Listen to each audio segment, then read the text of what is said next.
Hello friends, welcome to my channel. आज मी तुम्हाला दाखवणार आहे किड्सच्या टिफिन सिरीजमधली मसाला पास्ताची रेसिपी। एकदम सोपा असा हा चीजी पास्ता मी घरात रेडी केला होता। रेसिपी स्टार्ट करण्याच्या आधीच पास्ताला बॉईल करून साईडला ठेवून टाकले होते।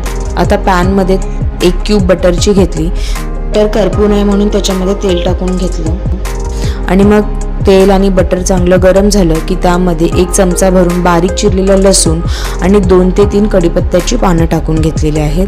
लसूण ब्राऊन होईपर्यंत त्याला चांगलं फ्राय करून घ्यायचं आणि गॅसची फ्लेम मीडियमच ठेवायची।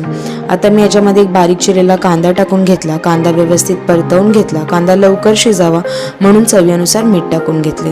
हलक्या गुलाबी रंगाचा झाला की मग ह्याच्यामध्ये 1 छोटा चमचा घरातला लाल तिखट मसाला टाकून घेतलेला आहे। लहान मुलांसाठी बनवतो आहे त्यामुळे कमी तिखटच वापरायचं आहे।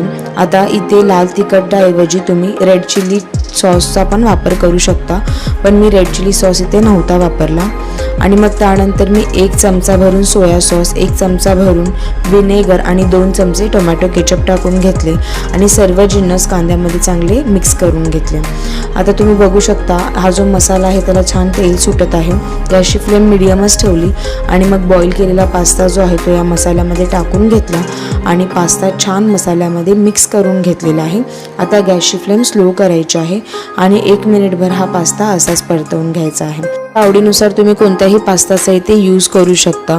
जो कच्चा पास्ता आहे तो बॉईल वॉटरमध्ये टाकून घ्यायचा आहे आणि त्याच्यानंतर पूर्ण शिजल्यानंतर त्याच्यातलं सर्व पाणी ड्रेन करून घ्यायचं आहे। आता पास्ता परतत असतानाच मी याच्यामध्ये अर्धा चमचा भरून शेजवान चटणी टाकून घेतली, त्याला मिक्स करून घेतलं आणि मग 1 चीज क्यूब मी या पास्त्यावर इथे असं किसून घेतलेलं आहे।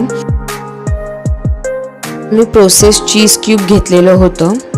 आता ह्याच्यावरती मी थोडीशी बारीक चिरलेली कोथिंबीर टाकून घेतली आणि मग पॅनवर झाकण ठेवलं थोड्या वेळासाठी, म्हणजेच 5 मिनिटासाठी। 5 मिनिटानंतर मी पॅनवरचं झाकण काढलं। गॅसची फ्लेम मी स्लोच ठेवली होती आणि चीज मस्त मेल्ट झालं होतं वरच्यावर। आता मी हे चीज आणि कोथिंबीर छान या पास्तामध्ये एकदा मिक्स करून घेतली। तुम्ही बघू शकता एकदम मस्त आणि यम्मी असा हा पास्ता दिसतो आहे। तर कधीतरी मुलांना टिफिनमध्ये हा पास्ता तयार करून द्या। आता हा पास्ता इथे रेडी झाला आहे। गरमागरम पास्ता मी टिफिनमध्ये भरून घेतलेला आहे। तर हा सिंपल पद्धतीचा पास्ता घरामध्ये नक्की ट्राय करून बघा आणि तुम्हाला माझी रेसिपी कशी वाटली ती मला कमेंट सेक्शनमध्ये नक्की सांगा। पुन्हा भेटूया नेक्स्ट रेसिपीसोबत। थँक्यू।